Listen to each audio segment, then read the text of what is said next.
ओम गम गणपतये नमः। ओम श्री सरस्वतये नमः। ओम श्री सद्गुरु परमात्मने नमः। श्री योग वशिष्ठ महारामायण निर्वाण प्रकरण 84वां सर्ग। 25 श्लोक तक कल हम लोगों ने पढ़ा था, जिसमें शिव और शक्ति अनन्य ही है, इनका वर्णन किया गया था और तात्विक दृष्टि से उनका क्या स्वरूप है और दैविक दृष्टि से उन्हें क्या कहा जाता है, इसके बारे में हम लोगों ने पढ़ लिया था। 26वां श्लोक है, उसमें हम पढ़ते हैं, कूटस्थ चिति शक्ति रूप देवी की, यानी जिन्हें हम शक्ति बोलते हैं या काली बोलते हैं या पार्वती बोलते हैं, उनका वास्तविक स्वरूप क्या है? बोले कूटस्थ, जो ब्रह्म का स्वरूप है वही उनका स्वरूप है। और स्पंद शक्ति को धारण करके जगत रूप में वही दिखाई देती है। जितनी भी आकृतियां आपको दिखाई दे रही हैं उन सब रूपों में एकमात्र चिति तत्व ही व्यक्त है। चिति तत्व यानी स्फुरित ज्ञान ही व्यक्त है, और इसमें जो प्रियता दिखाई देती है वह स्वरूप की है, आकृति की नहीं है। इसलिए बोला जा रहा है कि कूटस्थ चित शक्ति रूप देवी की, अपने स्वरूप में जो अविद्या से प्रतिकूल स्पंदन, यानी अविद्या के कारण जो प्रतिकूल स्पंदन उत्पन्न होता है। बोले प्रतिकूल किसके है? बोले जो ब्रह्म स्वरूप है ना, उसके प्रतिकूल, उसका एकदम उल्टा। जब स्फुरण होता है तो उसी को विद्या कहा जाता है, और जब उसके अनुकूल स्फुरण होता है तो उसी को ब्रह्म विद्या कहा जाता है। जब प्रतिकूल स्पंदन होगा तो क्या अनुभव में आएगा कि यह जो दृश्य है वो जड़ है, दुख रूप है, परिवर्तनशील है, ये सारे बंधन रूप है, परतंत्रता में डालने वाला है। ये सब क्यों हो रहा है? क्योंकि प्रतिकूल स्पंदन हो रहा है। हालांकि स्पंदन तो वही का वही होता है, उसमें अनुकूलता या प्रतिकूलता विद्या या अविद्यात्मक दृष्टि पर निर्भर करता है। यानी आपकी दृष्टि अविद्यात्मक है तो आपके लिए यह जगत दुख रूप है, बंधनकारक। और वही आपकी जो दृष्टि है, अगर वो विद्यात्मक है तो जगत सुख रूप है, ब्रह्म रूप है, अपरिच्छिन्न तत्व है। इसीलिए बोल रहे हैं कि जब प्रतिकूल स्पंदन के कारण जड़ आदि स्वभाव से स्थित है तो उसी को क्रिया कहा जाता है, यानी रजोगुण प्रधान है।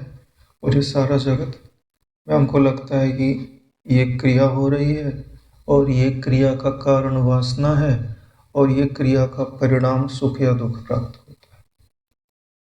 यानी हमें यह जो सुख या दुख की उपलब्धि होती है वो किसी क्रिया का परिणाम रूप से हमें दिखाई देती है। लेकिन क्या सच में वो सुख या दुख क्रिया का परिणाम है?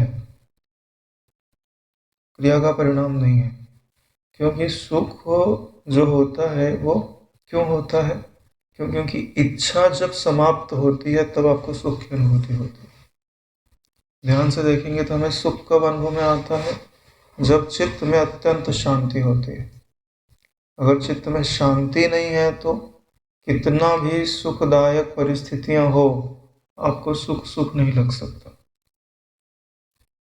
जैसे कोई करोड़पति व्यक्ति हो, बहुत सारी संपत्ति हो, लेकिन आज उसका शेयर 5% गिर जाए तो सारी सुविधा है, उसका स्वादिष्ट खाना बना हुआ है, एसी में बैठा हुआ है, और उसकी जो सुंदर पत्नी है वो अपने हाथ से खिलाने के लिए बैठी हो, कोई सुख नहीं है।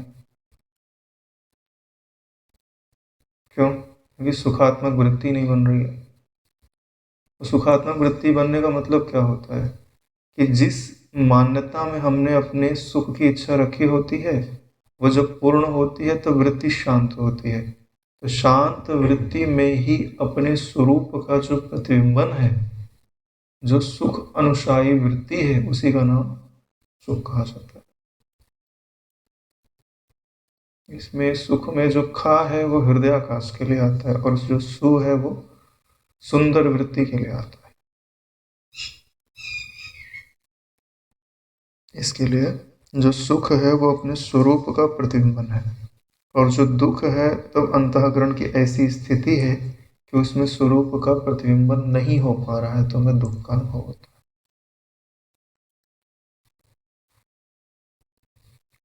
कभी कभी दुख बिना कारण के नहीं होता, दुख के लिए कोई ना कोई कारण चाहिए, लेकिन कभी कभी बिना किसी कारण के भी सुख होता है। यह आपका अनुभव है। जो सत्व गुण में जीवन बिताते हैं उन्हें यह अनुभव होता है कि कुछ घटना नहीं घटी बाहर, लेकिन फिर भी आदमी मस्त है, आनंद में है, सुखी है। लेकिन बिना किसी घटना घटे आदमी दुखी नहीं हो सकता, कुछ ना कुछ उसके प्रतिकूल घटना चाहिए तभी दुखी होता। इसलिए बताता है कि सुख अपना स्वरूप है, दुख अपने स्वरूप नहीं है।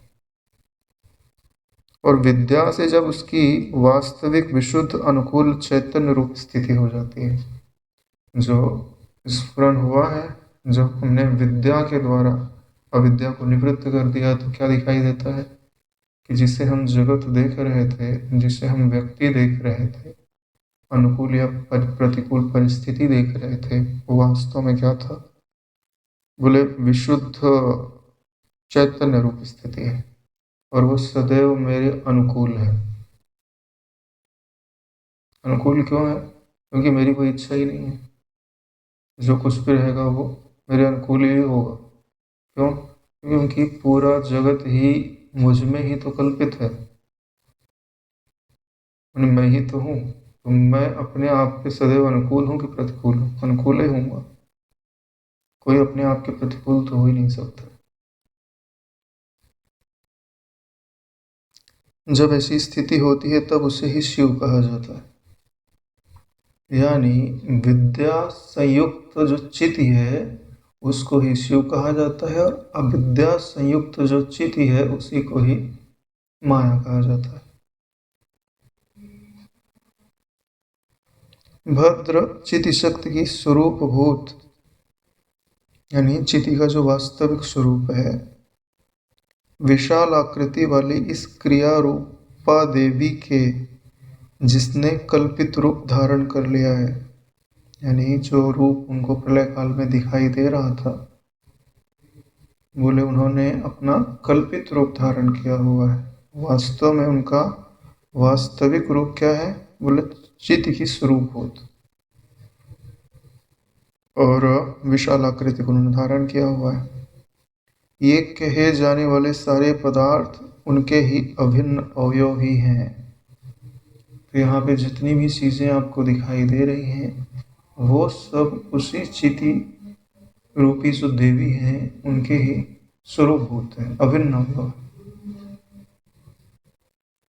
यानी आप कि अगर वो इष्ट देवी हो, आप अगर उनकी पूजा करते हो, उपासना करते हो, तब हर वस्तु के रूप में वही प्रत्यक्ष है, तो आपको उनसे मिलने का आनंद हर पल प्राप्त होता रहेगा। क्यों? क्योंकि जो कुछ भी उपलब्ध है उनके रूप में वही उपलब्ध है। मैं घर में था तो एक दिन गीता का एक श्लोक पढ़ा, गामा विश्व च भूतानि धारयाम्यहं ओजसा। मतलब पृथ्वी में प्रवेश करके मैं ही सबको धारण करता हूँ। जब श्लोक पढ़ा, उसके अर्थ को शांत होकर के हृदय में धारण किया, तो जब मैंने पहली बार एक पत्थर को स्पर्श किया तो मुझे ऐसा लगा कि मैं ईश्वर को ही स्पर्श कर रहा हूँ। ईश्वर का ही तो वचन है कि सब में मैं ही प्रवेश करके उसको धारण करता हूँ। तो इसके रूप में किसी भी वस्तु को आप छूते हैं तो जो स्पर्श है वो ईश्वर का स्पर्श है। लेकिन हम क्या मानते हैं कि हम वस्तु को छू रहे हैं। ना आप वस्तु को छू रहे हैं, ना आप वस्तु के शब्दों को सुन रहे हैं, ना आप वस्तु को चख रहे हैं। इन सब रूपों में आप एकमात्र ईश्वर का ही भोग कर रहे हैं। जिसकी वृत्ति ऐसी है वो वही तो गोविंद कहलाता है। गो यानी इंद्रियों के द्वारा उस परमात्मा को अपना विषय बना ले। ऐसी भी गोविंद शब्द की व्याख्या की जाती है। और गो का अर्थ तो वेद भी कहा जाता है, तो वेद वाक्यों के द्वारा जाना जाता है, उसे भी गोविंद कहते हैं। इसके लिए तो जिनकी दृष्टि परिपक्व हो जाती है ना, उनकी दृष्टि आँख खुली हो चाहे बंद हो, वो सदैव ईश्वर तत्व को ही अपने दृष्टि में धारण किए रहते हैं, कोई भी दिखे। कथा नहीं आती कि मनु और शत्रुपा जो है तप कर रहे थे तो राक्षस प्रकट हो गया, बोले मैं खा जाऊंगा तुम दोनों को, लेकिन वो तो विष्णु भगवान की उपासना कर रहे थे। उनका निश्चय था यत् किंचित जगत्याम जगत तत्सर्वम विष्णु एव ही। जो कुछ इस जगत में गतिमान है उन सब में भगवान विष्णु ही है। बोले राक्षस नहीं है तो भगवान विष्णु है। ऐसी उनकी दृढ़ भावना थी, तो फिर राक्षस कहाँ रह सकता है। भगवान विष्णु प्रकट हो गए, राक्षस तो उसका राक्षसत्व तो निवृत्त हो गया। ये जो दृष्टि है ना, वो सर्व विजयी दृष्टि है, सब कुछ जीत लेने वाली है।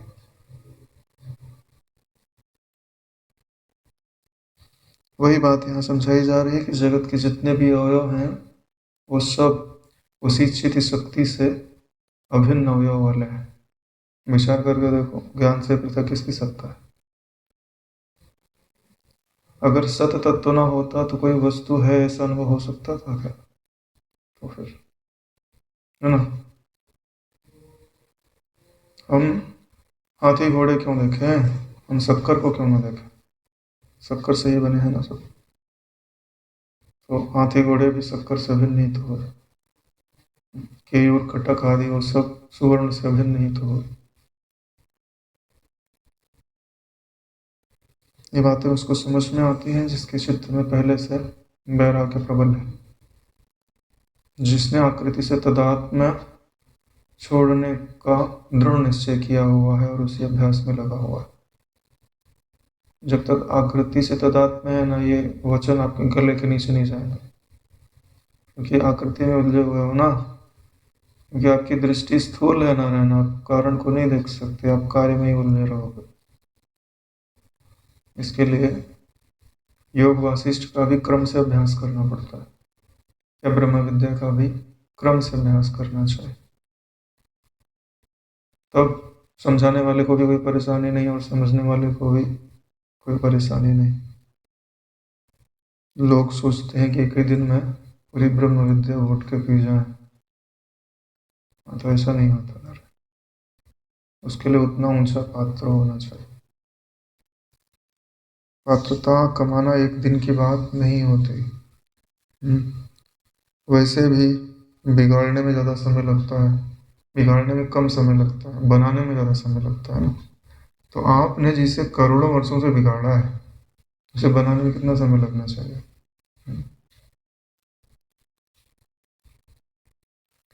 जिसने कल्पित देह रूप धारण किया है, उस काली के नृत्य में कल्पित गीतों के सदृश कल्पित सूर्य आदि की माला धारण करना उचित ही है। यानी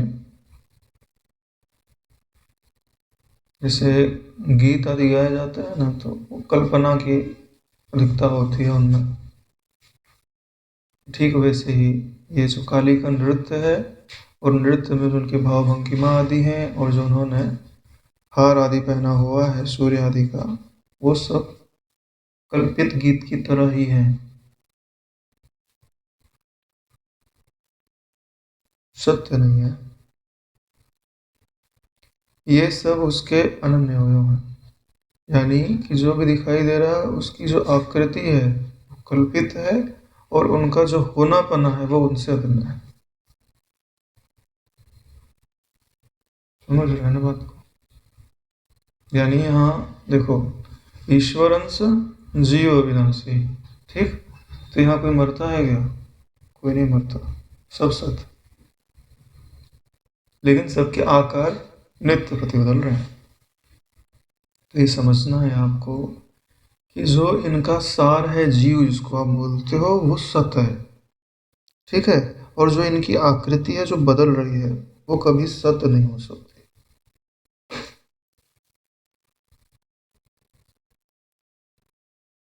ये सब उसके अनन्य अवयव हैं। विद्यमान जनता वर्ग से युक्त सृष्टियां, यानी अब गिनाएंगे कि क्या क्या चीजें दिखाई दे रही हैं, और वो सब चिति से अभिन्न है। तो विद्यमान जनता वर्ग यानी नाना प्रकार के जो लोग आदि हैं, उनसे युक्त जो सृष्टियां हैं, आलोक से जो भास्वर लोक है, यानी जहाँ प्रकाश है उन प्रकाशित लोक, द्वीप एवं सागरों से पूर्ण पृथ्वी है, वन और भूमि से युक्त पर्वत हैं, अंग और उपांगों से युक्त हैं, विद्यास्थान तथा गीतियों से, विधि निषेध रूप अर्थों से एवं शुभ अशुभ कल्पनाओं से युक्त जो वेद हैं, और पुरोडास रूप द्रव्य से वर्णित होने वाले, पुरोडास बोलते हैं कि हवन करने के लिए आटे का थोड़ा सा बनाया जाता है, उसे पुरोडास बोलता है। तो ये जो यज्ञ में प्रयोग में लाए जाते हैं वो भी चीज़ें, राजे हैं, ओखली है, आसन सूप स्तंभों से युक्त, दक्षिणा अग्नि वाले यक्ष हैं, त्रिशूल है, बाण एवं शक्ति आदि हैं, और अनेक विध जो आयुधों से एवं बंदूक गदा प्राश घोड़े हाथी योद्धा आदि से युक्त संग्राम एवं पृथ्वी तथा 14 लोक के ये सभी जो कुछ भी आपको दिखाई दे रहे हैं, हे राम जी, वो सब उन्हीं महादेवी के अंगभूत हैं। यानी आपने किसी के अंग का दर्शन कर लिया, उंगली का दर्शन कर लिया, तो उन्हीं का दर्शन हो गया। क्यों? क्योंकि वास्तव में अंग अंगी भाव ही नहीं है। जिस भी अंग को देखोगे वो साक्षात उस रूप में पूरे के पूरे वही विद्यमान होता है। क्योंकि मनुष्य की तरह नहीं है कि हमने आपने उंगली को देखा तो उनके चेहरे को नहीं देखा, तो क्या पता उन्होंने तुमको ना देखा हो तो तुमको ना पहचान पाओगे। लेकिन ऐसे जो महादेवी हैं, चिति रूप हैं, उनके संबंध में ऐसा नहीं होता। क्यों? क्योंकि उनकी जो आंखें हैं ना वो सब जगह है। उनके जो वस्त्र हैं उनमें भी उनकी आंखें निवास करते हैं। उनके जो वस्त्र हैं वो जड़ नहीं है आपके वस्त्र की तरह, सब कुछ चेतन है ना। उनका बाल भी आपसे बात कर सकता है, उसके अंदर भी मुंह है, उसके अंदर भी आंख है।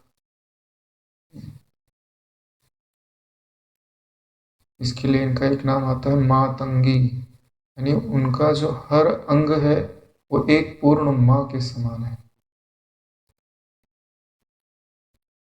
उनके एक एक कण में उनका पूरा रूप समाया हुआ है।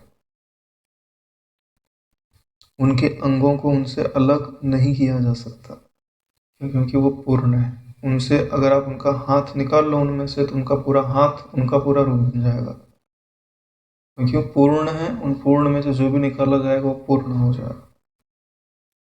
जो भी ब्रह्म के गुण गिनाए जाते हैं वो सब उनकी आकृति में भी माने जाते हैं, तब उनकी आकृति दिव्य कही जाती है। मनुष्य की तरह उनकी आकृति नहीं बनी जाती। जैसे तुम्हारे शरीर में से अंग निकाल लो तो वो अंगहीन हो गए, ऐसा उनमें नहीं घटित होता ना। जितने अंग निकालते जाओगे उतने वो नए नए रूप धारण करते जाए। जैसे आकाश को आप नष्ट नहीं कर सकते ना, ऐसे उनको आप किसी भी भांति नष्ट नहीं कर सकते। किसी भी भांति उनके स्वरूप में रंच मात्र में परिवर्तन ही नहीं कर सकते। वो स्वयं अपनी इच्छा के वशीभूत है। हाँ, भक्त के लिए वो कुछ भी रूप धरने को तैयार है।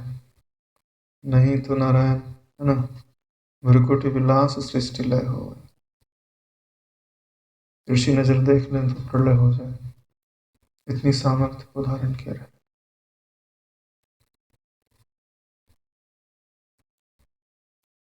फिर भी ऐसे कृष्ण को गोपियां रुला देती थी, है ना।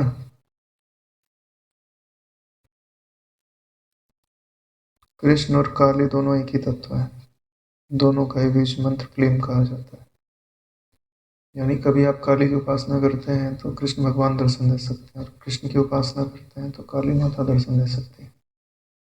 दोनों की एकता है, दोनों काले काले ही है ना।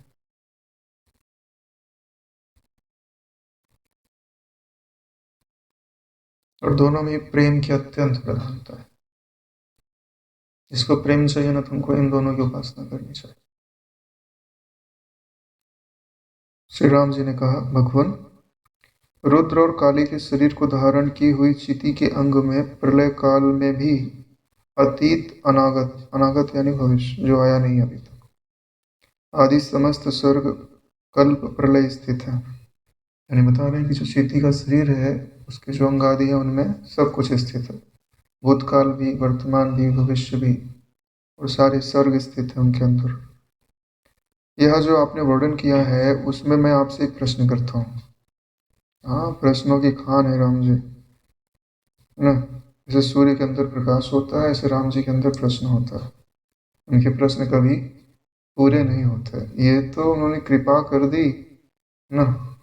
गुरु जी ने बोला होगा कि भाई कब तक पूछते रहो, ठीक है गुरु जी, आप बोलते हैं तो हम छोड़ देते हैं, नहीं तो हम पूरे जीवन भर प्रश्न करते रहे और आप पूरे जीवन भर उत्तर देते रहो।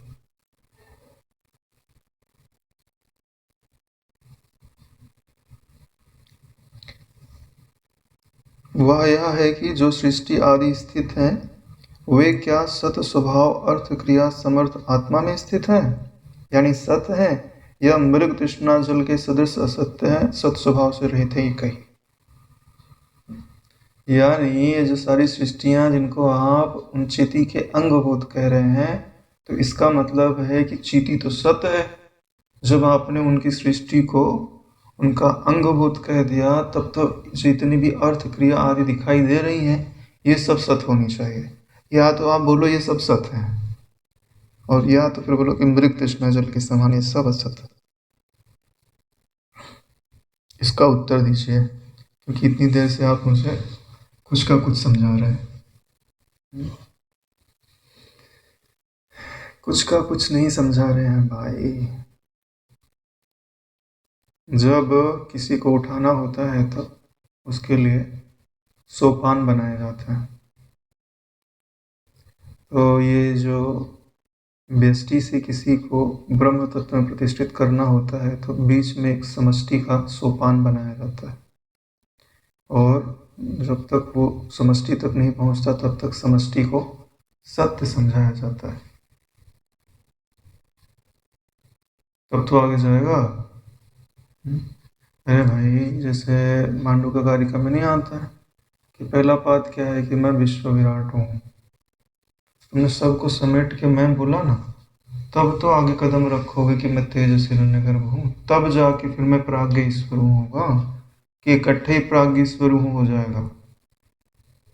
जो डायरेक्ट तीसरे में कदम रखना चाहते हैं ना कि मैं प्राज्ञ ईश्वर हूँ, वो अपने शरीर में ही पड़े रहते हैं, यात्रा तो की नहीं। परिचिन्न अहंकार से ही सोचते हैं कि मैं अद्वैत ब्रह्म में प्रतिष्ठित हो जाऊं, तो नहीं हो सकते। क्यों? क्योंकि तुम्हारा अभ्यास आज तक का क्या है, मैं देह हूँ। तुमको समाधि भी उपलब्ध हो गया तो क्या, जगने के बाद फिर से बोलोगे कि मैं देह हूँ। इसके लिए पहले देह से तादात्म्य में हटाओ, ये अभ्यास करो कि जितने भी शरीर हैं वो सब मैं ही हूँ। पहले ये अभ्यास करो कि कोई भी शरीर में नहीं हूँ। जब ये पक्का हो जाए कि अब आकृति से तादात्म्य नहीं कर पाओगे, तब ये बोलो कि जितने भी रूप हैं वो सब मेरे ही हैं, ठीक सपने के जैसे। वहां आकृति के साथ होने पे जोर नहीं है, सर्वात्म भाव पे जोर है कि राग और द्वेष की पूरी निवृत्ति हो जाए। जब ये बोला जाता है कि ये जगत मेरा स्वप्न है, तो वहां सपना देखने पे जोर नहीं है, सपने से जगने पे जोर है। जैसे ये बोलते हैं ना कि सब मैं हूं, तो क्या सब मैं हूं इस वृत्ति का भोग करने के लिए वृत्ति दी जा रही है क्या? नहीं नारायण, सब मैं हूं तो अब न किसी से राग रहा, न किसी से द्वेष रहा। तो जो सर्वात्माकार वृत्ति है, इसको भी निवृत्त किया जाता है, इसका भोग नहीं किया जाता। भोग करने लग जाओगे तो फिर रुक जाओगे वहीं पे। हाँ, तो अब वशिष्ठ जी उत्तर देंगे। हे श्री रामचंद्र जी, वास्तव में तो सब कुछ चित्त शक्ति ही है, ये बात तो पहले से बता रहे हैं। इसलिए तत तत भोक्ता प्राणियों के भेद द्वारा, यानी जितने भी प्रकार के भोक्ता हैं, यानी जीवादि हैं, तो भेद के द्वारा सृष्टि निमित्त या प्रलय निमित्त जिसका जिस वस्तु के रूप में सत्य संकल्प चिति ने संकल्प किया है, यानी जिस वस्तु का चिति ने सत्य संकल्प रूप से संकल्प किया है कि ये वस्तु ऐसी ही रहनी चाहिए, या स्वर्ग में जो स्थित प्राणी हैं उन्हें भोग सुख मिलना चाहिए, नरक में स्थित जो प्राणी हैं उन्हें दुख का अनुभव होना चाहिए, मृत्यु लोक में जो प्राणी हैं उन्हें कभी सुख का कभी दुख का अनुभव होना चाहिए, ऐसा उन्होंने संकल्प कर दिया तो ऐसा ही उनको प्रतीत होता है। इसीलिए बोल रहे हैं कि जिसका जिस वस्तु के रूप में सत्य संकल्प चिति ने किया है उसका उसी के रूप में उन भोक्ताओं ने भी अनुभव किया है। भोक्ता बोला जा रहा है ना, इसीलिए मैंने सुख और दुख का उदाहरण दिया हुआ है। किसको कहाँ पर क्या अनुभव में आता है, इसमें कारण क्या है? चिति का संकल्प। ठीक है। और चिति अपना संकल्प किसके लिए बदलती है? जो उसकी शरणागत हो जाए, उसके लिए उसका कोई नियम नहीं लागू होता। जो उसकी पूरी तरह से शरण हो जाए उसके लिए माँ अपना कोई भी नियम लागू नहीं रखती है। कि जैसे माँ प्रिंसिपल हो गए तो स्कूल में तो सारे नियम लागू है, लेकिन घर में खाने का नियम लागू है, माँ की गोद में जाके बैठ जाएगा।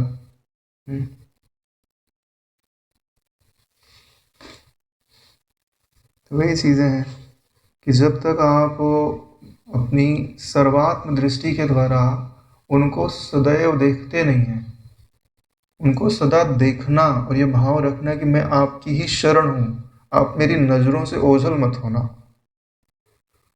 ठीक है। ये प्रेम भी है, ज्ञान भी है।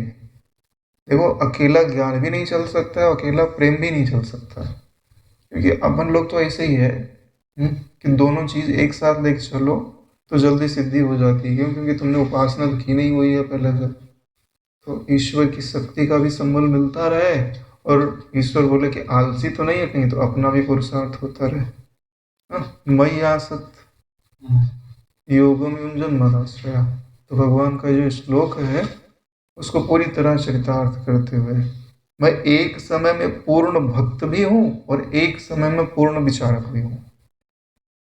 ठीक है। और इन दोनों की दृष्टियों में कोई मिलावट भी नहीं है, दोनों दृष्टियों से एक ही समय में पूर्ण हूँ। भक्ति की दृष्टि से भी पूर्ण हूँ क्योंकि मैं हर पल परमात्मा में ही अपने आप को अनुभव करता हूँ, क्योंकि यही तो परमात्मा ने, गुरु ने हमको हर बार हर वाक्य में यही तो समझाया है कि उसके सिवाय कुछ है ही नहीं। तो अगर जो मैं कुछ भी हूँ तो उसी में होऊंगा ना। और जैसे पानी के अंदर मछली, वैसे परमात्मा के अंदर मैं। ठीक है। और जो परमात्मा का स्वरूप है वही मेरा स्वरूप है। तो पूर्ण ज्ञान भी है, पूर्ण भक्ति भी है, पूर्ण आनंद भी है। एक पल में पूर्ण भक्ति के आकार की वृत्ति है, अगले पल में अद्वैत ब्रह्म के आकार की वृत्ति है, वही मैं। अरे ये मेरे पिता की प्रॉपर्टी है, मेरे पिता की प्रॉपर्टी है तो मेरी प्रॉपर्टी है। अरे बात एक ही हुई ना। पहचानने वाले के ऊपर निर्भर करता है कि वो कितने अच्छे तरीके से अपनी प्रॉपर्टी को या अपने पिता की प्रॉपर्टी को पहचानता है। मतलब सब में ही हूँ, उसकी शरण, सब में ही हूँ या सब परमात्मा ही है। और उसकी शरण। शरण होने का मतलब है कि उच्छृंखल ना होवे वृत्ति, इसलिए हम उसको बोलते हैं कि मैं उसकी शरण हूँ। जैसे ही शरण बोला जाता है ना, वैसे वृत्ति सरेंडर हो जाती है, अहंकार लीन हो जाता है। क्योंकि जब आदमी शरण कब लेता है? जब उसका बल बिल्कुल भी कार्य ना कर रहा हो। जैसे शत्रु हार जाता देखता है, अब मरने के सिवा कोई रास्ता नहीं है, तो बोले इससे बढ़िया सरेंडर, हथियार उठा के दे दिया उसको। इसी को तो शरण करना बोलते हैं। यानी मैं चिंतन कर रहा हूँ, निर्णय कर रहा हूँ, पुरुषार्थ कर रहा हूँ कि नहीं भाई अब मेरे से कुछ नहीं होगा, ये लो उठाया पूरा हथियार, वृत्ति रूपी हथियार उठा करके परमात्मा को सौंप दिया, अब मुझे कुछ नहीं करना। वृत्ति ईश्वर को दे दी ना, तो तुम क्या हो गए? साक्षी चैतन्य नारायण। ठीक है। ऐसा नहीं कि वृत्ति भी रखो, हथियार अपने पास छुपा के रखो, बोले मैं शरण, बोले ये तो धोखा कर रहा है, गला काट दो इसका। ऐसा नहीं होता ना। शरण लेने का मतलब है पूरी की पूरी वृत्ति परमात्मा को सौंप देना। अनुभवकर्ता की दृष्टि से यह समस्त जगत सत्य सा है। जो अनुभव करने वाला है, जब उसको सुख मिलता है ना, तो उसको लगता तो है ना कि सुख है, तो उस समय उसके लिए जगत सत्य सा है। सत्य है नहीं, सत्य सा है। नरक में दुख मिलता है तो दुख है ना उनके लिए।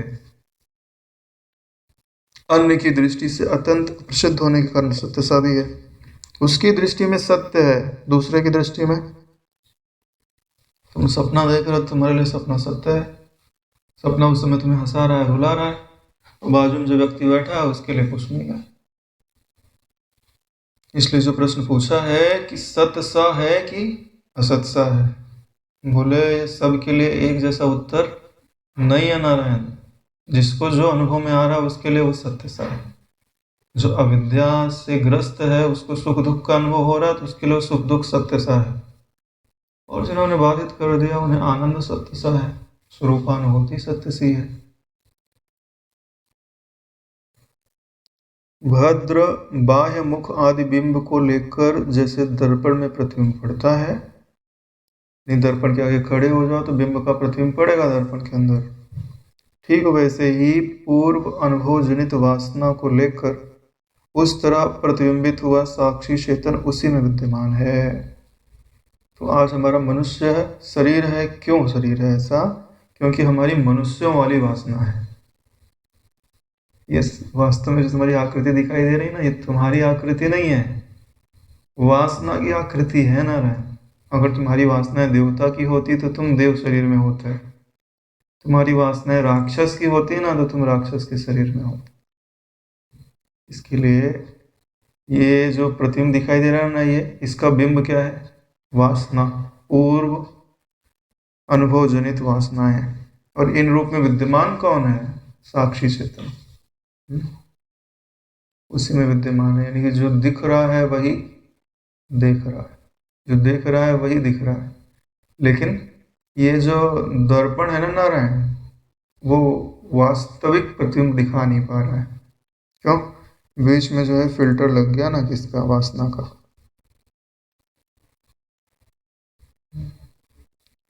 वासना ने आपके स्वरूप को ढक दिया, आपको कुछ का कुछ दिखा रही है। जैसे किसी व्यक्ति का मेकअप कर दो तो दर्पण में देखेगा तो है ना, मुखौटा लगा दिया तो कभी कभी व्यक्ति खुद के चेहरे से ही डर जाता है। कई बार मेरे को भी हुआ, खूब शांति से उठ के फिर आईने को देखो, अरे ये कौन है? फिर पहचानने में आता है, अच्छा इसी को तो मैं बोलता हूँ। क्योंकि जब तादाद में छूट जाता है ना, तब लगता है मेरा ही चेहरा है क्या, किसी दूसरे का है ये। और कहीं नई जगह पे चले जाओ, सो जाओ, तो फिर याद करना पड़ता अपन कहाँ सोए हैं। ये सारी चीजें होती हैं नारायण, तो वही चीज यहाँ बताई जा रही है। अतः अर्थतः उस अनुभविता के प्रति सत्य ही है, असत्य नहीं। यानी जिसको अनुभव हो रहा है उसके प्रति वो सत्य है। उक्त अनुभव के बल से पदार्थों की सत्यता होने पर भी चेतन रूप का अचेत रूप में प्रवेश न हो सकने के कारण जगत संकल्प नगर के सदृश मिथ्या ही होगा। यानी जो चेतन है, साक्षी चेतन है, वो अचेत रूप में यानी जड़ रूप में तो कभी प्रवेश कर नहीं सकता। दिख भले सकता है लेकिन कभी प्रवेश नहीं कर सकता नारायण। इसीलिए जो दिखाई देगा वो मिथ्या ही होगा। जैसे आपका प्रतिबिंब दिखाई दे रहा है दर्पण में, तो क्या आप उसके अंदर घुस गए दर्पण के अंदर? नहीं ना। इसीलिए बोल रहे हैं कि चेतन का अचेत रूप में प्रवेश ना हो सकने के कारण फिर जो प्रतिबिंब दिखाई देगा उसे क्या कहा जाएगा? संकल्प नगर के सदृश मिथ्या। जब दृढ़ ध्यान से चिति का आवरण रूप मल हट जाएगा तब वह प्रतिबिंबित हो नहीं सकती, फिर सत्य की सत्यता की चर्चा ही क्या। तो यहाँ ज्ञान प्राप्ति के लिए क्या उपाय बताया जा रहा है कि आपको दृढ़ ध्यान करना चाहिए।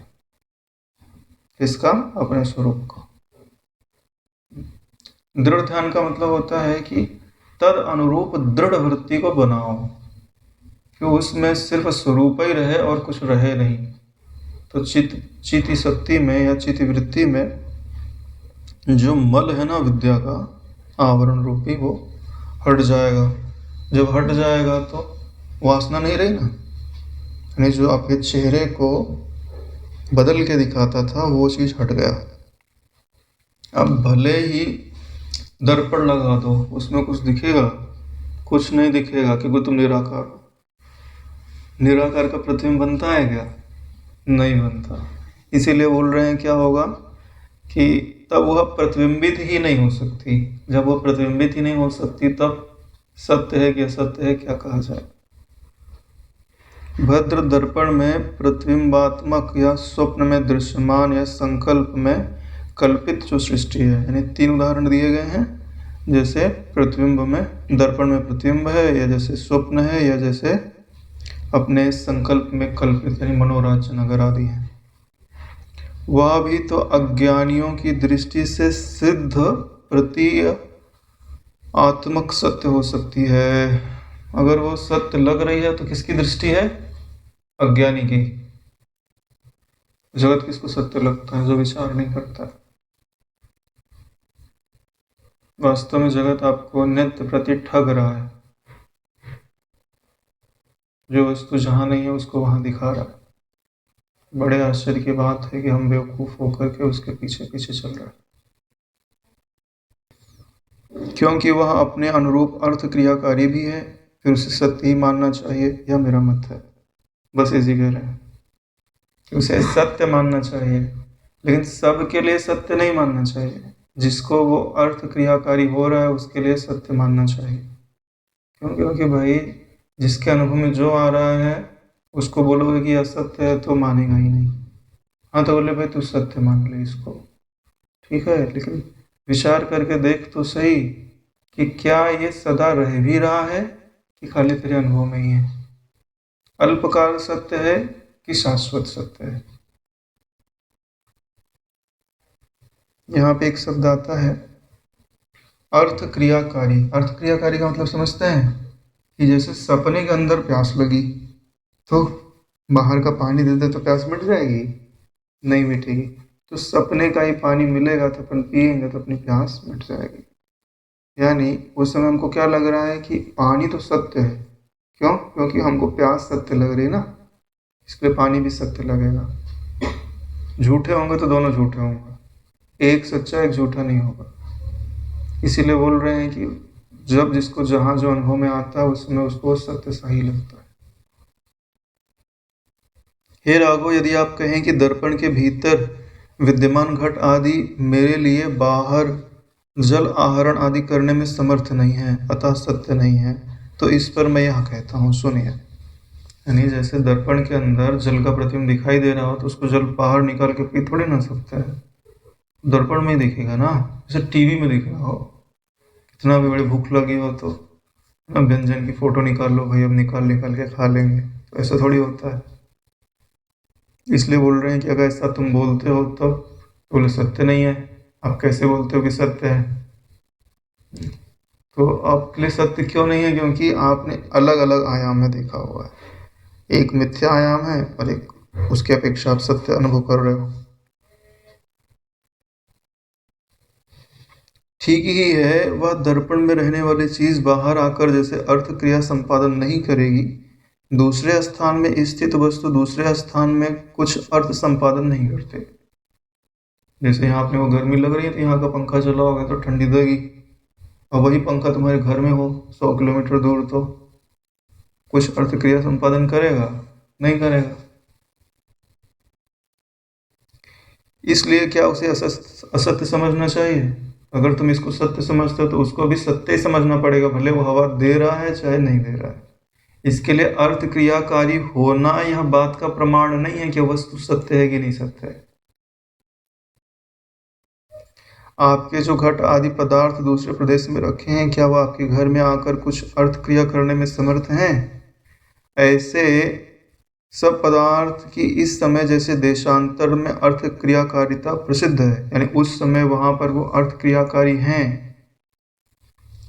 लेकिन यहाँ नहीं है, ठीक वैसे ही दर्पण स्वप्न आदि में प्रतिबिंबित आदि की भी अर्थ क्रियाकारिता है, लेकिन कब तक है? जब तक उसके अंदर तुम घुसे हुए हो। जैसे तुमने दर्पण के साथ तादात्म्य कर लिया, तब तुमको वहां जो चीजें लगेंगी कि हाँ ये मेरे पास में अनुभव में आ रही है। देखो, स्वप्न की क्रियाकारिता कब तक? जब तक आप जगे नहीं, तभी तक है। तो तब तक आप उनको सत्य सा मान सकते हो। जैसे देशांतर में स्थित गांव, उसमें गए हुए पुरुष के लिए अर्थ क्रियाकारी होता है, वैसे स्वप्नादि के दृष्टा के रूप को प्राप्त हुए पुरुष के लिए स्वप्नादि के समस्त भाव अर्थ क्रियाकारी होते हैं। सपने के अंदर अर्थ क्रियाकारी होते ही है ना। वहां पे भी सपने में टार्च जलाओ तो सपने का अंधेरा जो है दूर हो जाता है, क्योंकि यही अर्थ का निश्चय है। अर्थ का निश्चय, जो बात कही जा रही है उसका निश्चय यही है कि जिस देश काल में आप स्थित हो, वहां पे जो वस्तुएं हैं उस समय वो अर्थ क्रियाकारी अवश्य लगती हैं। तो इसमें वस्तु की सत्यता नहीं बताई जा रही है। क्या बताई जा रही है? कि वस्तु तो आपको प्राप्ति नहीं होती। प्राप्त क्या होता है? ज्ञान प्राप्त होता है। तो ज्ञान चाहे जहां हो गए, वो ज्ञान ही है और वो आपके स्वरूप के दृष्टि से सत्य है। लेकिन वहां पे आपको विचार नहीं उपज रहा है ना। विचार न उपजने के कारण सत्य वस्तु का साक्षात्कार नहीं होता। इसके लिए हमको रोज सपना देखना पड़ता है। एक दिन अगर एनालाइज कर लिया जाए ना कि भाई क्या होना चाहिए, तो सारे सपने बाधित हो जाए। हे भद्र, जो पदार्थ यथार्थ में सकल अर्थ क्रियाकारी दिखाई देता है, उसे देखने वाले दृष्टा के प्रति वह सत्य है। यानी जो उसे देख रहा है उसके प्रति वो सत्य है। उसे न देखने वाले अन्य के प्रति वह असत्य है। जो देख नहीं रहा उसके प्रति असत्य है। तो अब बताओ, सत्य है सबके लिए वो सत्य है कि नहीं? सबके लिए सत्य नहीं हो सकता ना। सापेक्ष सत्य है, निरपेक्ष सत्य नहीं है। निरपेक्ष सत्य क्या होता है? जो कभी बदले ही नहीं, जो एक के अनुभव में आए दूसरे के अनुभव में ना आए, उसे निरपेक्ष सत्य नहीं कहा जाता। हे श्री रामभद्र, इसलिए चित शक्ति के कोश में अवस्थित समस्त सृष्टियां स्वप्नादि दृष्टा रूपता को प्राप्त हुए पुरुष के प्रति सत्य है। यानी जो उन सृष्टियों का अनुभव कर रहा है उनके प्रति वो सत्य है, और अन्य के प्रति सब असत्य है, और जो अनुभव नहीं कर रहा उनके प्रति असत्य है। क्योंकि तद्गत सत्यता का प्रायोजक अधिष्ठान भूत आत्मा ही है। क्योंकि इस सत्यता को जो परोस रहा है वो कौन है? अधिष्ठान भूत आत्मा। ठीक है, उसकी सत्यता का अवलंबन लेकर के ये सृष्टियां सत सी लगती हैं, वास्तव में सत है नहीं। कोई भी पदार्थ का है पना यह बताता है कि यहाँ कोई सत्ता तो है, तभी हमको वस्तु है लगती है ना। दूर आसमान में देखो, कोई चांद दिखाई देता है, तारा दिखाई देता है। कई ऐसे तारे होते हैं जो आज हम देख रहे हैं ना यहाँ से दूर से, ठीक है, कई प्रकाश वर्ष उनसे जो प्रकाश चला ना, कई साल बाद हमको आँख में पहुँच रहा है, इतनी दूर है। यानी अगर 5 प्रकाश वर्ष है दूर है अपने से, तो हमको अभी तारा जो दिखाई दे रहा है ना, 5 साल पुराना दिखाई दे रहा है। यानी वहाँ अगर नष्ट हो जाएगा तो 5 साल तक हमको दिखता ही रहेगा, तब पता चलेगा कि अब नष्ट हो गया है, इतनी दूर स्थित है। तो वहाँ सत तत्व है ना, तभी तो वो है। ये बात बता रहा है ना। तो ये पूरी सृष्टि किसका परिचय दे रही है? ब्रह्म तत्व का, सत्य का, चित्त का। चित्त नहीं होता तो पता थोड़ी चलता। लेकिन जैसे जिस वस्तु का जो उद्देश्य होता है, हम वो उद्देश्य ना लें तो हमको कुछ समझ में आएगा? कुछ समझ में नहीं आएगा। ठीक है, जैसे स्कूल जाते थे अपन, तो लास्ट में बेल बजती थी ना। पहला पीरियड 1 घंटे, दूसरा पीरियड 2 घंटे, जब छुट्टी होती थी टन टन टन टन टन। ठीक है, और जिसको इसका अर्थ ना पता हो कि घंटी क्यों बजाई जा रही है, क्योंकि घंटी कुछ बोल थोड़ी ना रही है। ऐसे ये वस्तुएं कुछ बोल तो नहीं रही है, लेकिन जब उनका अर्थ समझा दिया जाता है कि क्या बोलना चाह रही हैं, तब जब तुम उसको समझ लेते हो तो तुम, है ना, तत्व को समझाते हो। हर वस्तु कुछ न कुछ बता रही है, कुछ न कुछ समझा रही है, आप वो समझ लो। भूत, वर्तमान एवं भविष्य के जितने भी संकल्प, स्वप्न आदि के नगर हैं, वे सब सत्य ही हैं। यदि सत्य ना हो तो सर्वात्मा ब्रह्म चोटी का तत्व कैसे हो सकेगा? किस दृष्टि से इन्हें सत्य कहा जा रहा है? क्योंकि इन सबके पीछे सत्य तत्व है, इसकी दृष्टि से सत्य कहा जा रहा है। नाम रूप की दृष्टि से सत्य नहीं कहा जा रहा। यानी भाई अंगूठी मर गई, कंगन बन गया, सोना तो है ना, तो सोने की दृष्टि से उन्हें सत्य कहा जा रहा है। जैसे अभी यहाँ पे बोले कि बम विस्फोट हुआ, इतने सारे लोग मर गए, तो मर क्या गए? 5 भूत वहीं के वहीं रह गए और फिर दूसरी आकृति धारण कर ले होंगे, तो मरा कौन? आकृति तो बदली है। सत्य तो जो कहते हो है ना, तो सत्य नहीं रहा वो, सत्य ही तो हुआ। 5 भूत में कहाँ कमी घट, कुछ कम हो गया, कुछ घट गया, कुछ बढ़ गया, कुछ नहीं हो रहा। तो लेकिन ये निरपेक्ष सत्य नहीं है, सापेक्ष सत्य। लेकिन ये भी निरपेक्ष सत्य की खबर दे रही है।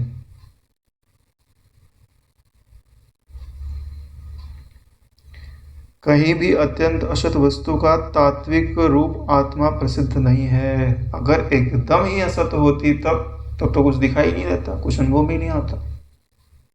एकदम असत भी नहीं है और एकदम सत भी नहीं है।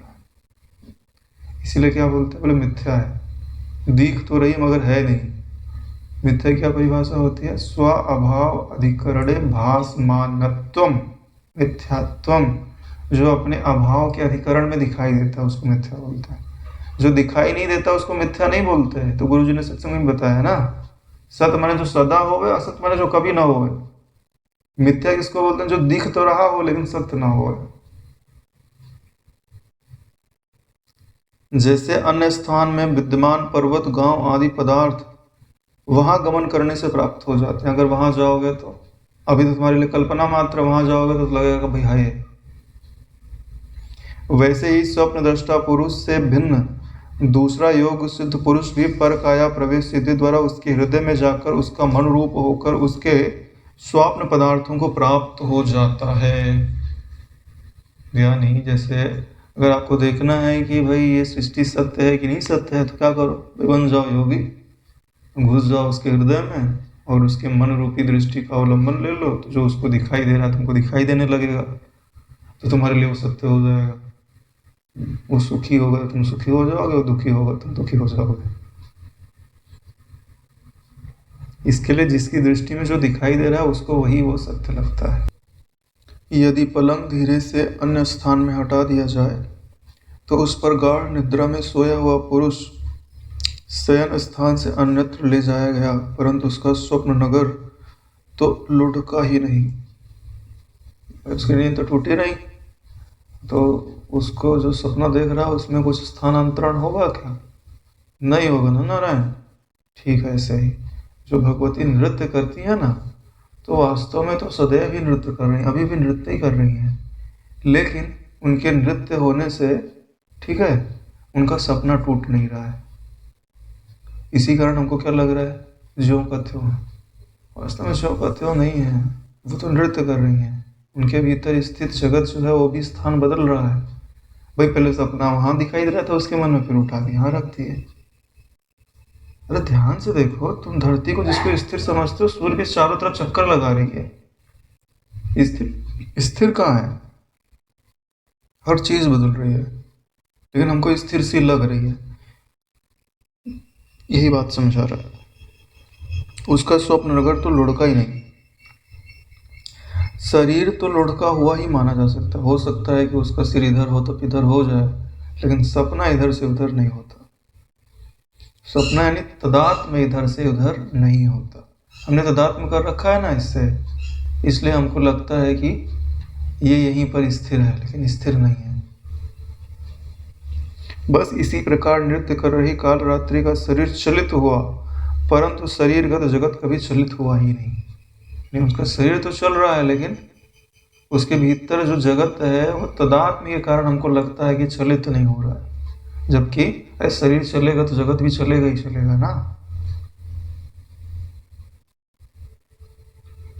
दर्पण में प्रतिबिंब के सदृश से उसके शरीर में जगत स्थित रहता है। जैसे दर्पण में प्रतिबिंब दिखाई देता है, वैसे ही उनके शरीर में ये जगत दिखाई देता है। यानी उनका शरीर दर्पण है और ये जगत प्रतिबिंब है। ध्यान से देखो तो प्रतिबिंब में जो भी प्रतिबिंब आदि दिखाई दे रहे हैं दर्पण के अंदर, तो प्रतिबिंब का हर कण दर्पण ही तो है, और क्या वस्तु हो सकती है? अरे भाई, तुम अपना चेहरा देखते हो, तुमको हाथ दिख रहा है, पाँव दिख रहा है, लेकिन हाथ पाँव थोड़ी है उसमें, दर्पण ही दर्पण है। जहां तुमको हाथ दिख रहा है वहां टकटकाओगे तो दर्पण ही तो मिलेगा।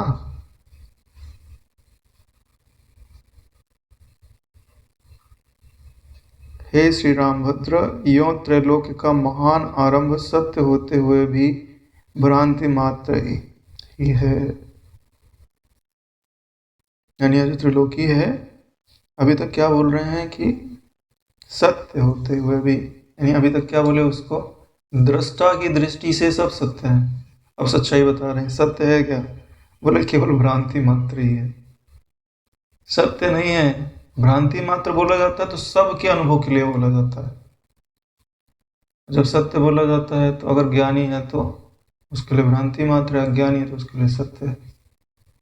इसीलिए तो अनिर्वचनीय बोला जाता है, क्योंकि सबके लिए एक जैसा नहीं है ना। जो भ्रांति मात्र रूप है उसका लुढ़कना क्या मूल्य रखता है? भ्रांति भी कहीं लुढ़कती है? लुढ़कती तो भ्रांति भ्रांति कैसे रहती, निवृत्त हो जाती ना।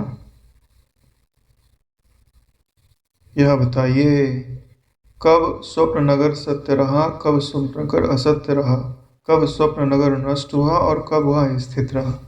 अरे भाई, जब स्वप्न नगर है तो उसके बारे में ये सब प्रश्न करना नहीं बनता। जैसे ही तुमने समझ लिया ना स्वप्न नगर है, सारे प्रश्न खत्म होगा।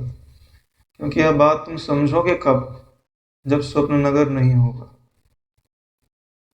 स्वप्न नगर से जग जाओगे तभी तो समझोगे कि स्वप्न नगर है। इसके लिए आपको दृढ़ ध्यान में स्थित होना होगा।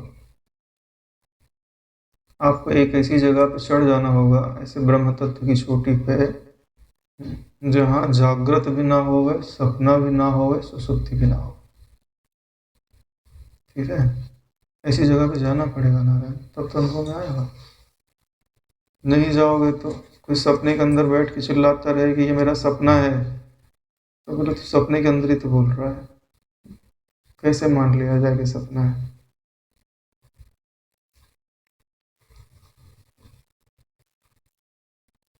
भद्र भगवती काली के अंगों में स्थित यह समस्त दृश्य श्री केवल भ्रांति रूप ही थी। यानी जो दिखाई दिया ना, जिसको हम उनके अंग के अवयव कह रहे हैं, अंगभूत कह रहे हैं, वो सब भ्रांति रूप ही है। अतः आप इस समय जगत की लक्ष्मी को भी असत्य भ्रांति रूप ही जानिए। जितना वैभव दिखाई दे रहा है ना, वहां जैसे असत्य था वैसे राम जी तुम्हारा जो महल है, जो राजा लोग बैठे हैं, इनके जो आभूषण आदि है, घर परिवार आदि है, इनको सत्य मत समझिए, भ्रांति रूप है। भ्रांति किसको बोलते हैं? जो मन से दिखे ना, वो भ्रांति ही हो सकता है, क्योंकि सदा नहीं रहता। लेकिन मन से कुछ चीजें ऐसी भी दिखाई देती हैं, ठीक है, जो भ्रांति रूप होते हुए भ्रांति को निवृत्त करती हैं। ठीक है, और कुछ ऐसी चीजें देखते हैं जो भ्रांति रूप होते हुए भ्रांति को बढ़ाने वाली होती है, तो इनकी अपेक्षा उसको सत्य कहा जाता है। जैसे भाई ईश्वर का रूप दिखाई देता है तो भी मन से ही तो दिखाई देता है, लेकिन उन्हें हम भ्रांति रूप नहीं कहते। क्या बोलते हैं?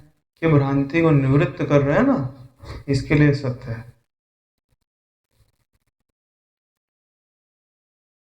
ये तो पढ़ा हमने अभी तक। हे राघव, संकल्प, मनोराज्य, स्वप्न, कथा एवं भ्रम दशा में जैसे है नगरों का अनुभव भ्रांति मात्र है, यानी इन सब में जो भी वर्णन होता है वो सब भ्रांति मात्र ही तो होता है। कथा सुनाए तो बढ़िया वर्णन किया कि भाई ऐसा नगर था, ऐसा सिंहासन था, ऐसा राजा था, तो कल्पना ही तो है।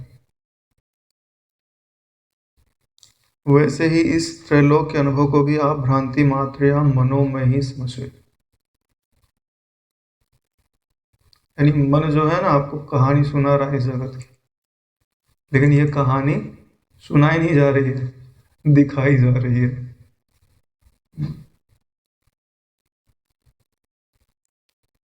ऐसे ही मैंने एक किताब का वर्णन पढ़ा था कि देवलोक आदि में ऐसी किताबें भी होती हैं, जैसे हमको ये पढ़ना पड़ रहा है ना, ठीक है, अगर हम ये किताब खोल देते हैं तो हमको अनुभव होने लगता कि राम जी बैठे हैं, ये वशिष्ठ जी बैठे हैं और ये हम बैठे हैं और एक कथा चल रही है। ये इनको पढ़ने की जरूरत नहीं होती, एकदम वहाँ का देश, वहाँ का काल, वहाँ के शब्द यथावत। हाँ, अरे वीडियो तो क्या तुमको दिखाई सुनाई दे रहा है, बाकी का तो अनुभव नहीं होता। वहां पे पूरी सुविधा उपलब्ध है, यानी तुम वीडियो के अंदर घुस गए, तुमको एकदम हर चीज वैसे का वैसा अनुभव में आने लगता है। ऐसी किताब है, फिर पेज पलट दो तो वो सब खत्म, वो पूरा जगह ही गायब। फिर पता चलेगा यार किताब यहाँ पे थी और ये तो हम पढ़ रहे थे। ऐसे ही जितनी भी विद्याएं उनको पलटते हैं ना किताब को, ऐसे उनमें अनेक विद्याएं पढ़ने को सीखने को मिलती है। जिस विद्या को सीखना है उसको पेज पलटो, उस देश काल में प्रवेश कर जाओ, फिर सीख लो, फिर वापस आ जाओ। ऐसा अनुभव में आता है। ऐसे बुक का वर्णन मैंने पढ़ा था। कुछ विशेष साधनाएं होती हैं, तो जिसने साधना किया था ना उसके पास ये किताब आई थी दूसरे लोग से। फिर उसने क्या किया, क्या हुआ, क्योंकि पता नहीं, उसके आगे पता नहीं, पता मेरे को, लेकिन उसने वर्णन किया था इस चीज का। और मुझे भी लगता है कि ऐसा होना संभव है। हे भद्र चिति रूप आत्मा के अंदर यह अहम और जगत नाम की कोई वास्तविक वस्तु है ही नहीं। अभी तक जिसको सत्य सत्य बोल रहे थे वो दृष्टा की दृष्टि से सत्य था, पारमार्थिक दृष्टि से क्या है, बोले जिसको तुम अहम अहम बोल रहे हो, जगत जगत बोल रहे हो, कोई वास्तविक वस्तु नहीं है हमारा। किंतु जैसे आकाश में कृष्णता यानी अल्पता के सदृश केवल भ्रांति ही चमकती है। आकाश में कृष्णता, कृष्णता का मतलब समझते हैं अल्पता। जैसे दूरबीन लगा के देखो आकाश को, तो जितने में फोकस जाएगा उतना ही दिखाई देगा, लगेगा यार इतना ही बड़ा है आकाश, समझ लो। पहले का विचार कुंठित हो जाए तो उतना ही बड़ा लगेगा, तो क्या उतना ही बड़ा है? जैसे अभी भी तुम खुले में देखते हो तो कैसा लगता है कि कड़ाहे जैसा तो है, खत्म हो जा रहा है, वहां तो पृथ्वी और आकाश क्षितिज में मिल जा रहे हैं। तो क्या सत्य है ये? सत्य नहीं है ना। इसी चीज का उदाहरण दे रहे हैं कि ये केवल भ्रांति के कारण लग रहा है। आकाश में कृष्णता या कालिमा नहीं है, वह केवल भ्रांति से वैसा दिखता है। इसलिए इस दृश्य श्री को निपुणता से देखा जाए तो वह शांत हो जाती है। दृश्य के आगे श्री शब्द लगाया गया है। क्यों लगाया गया है? क्यों? क्योंकि वर्णन में माता काली, भगवान शिव अन्वित हैं, इसके लिए श्री शब्द लगाया गया है। नहीं तो वशिष्ठ जी इतने सम्मान से बोलने वाले नहीं है दृश्य को। ठीक है?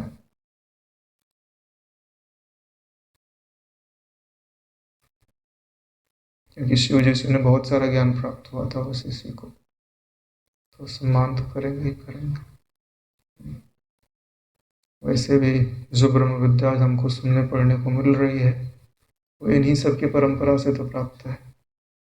अगर उन्हें ब्रह्म विद्या नहीं दी होती तो यहाँ तक आप तक नहीं पहुँचते।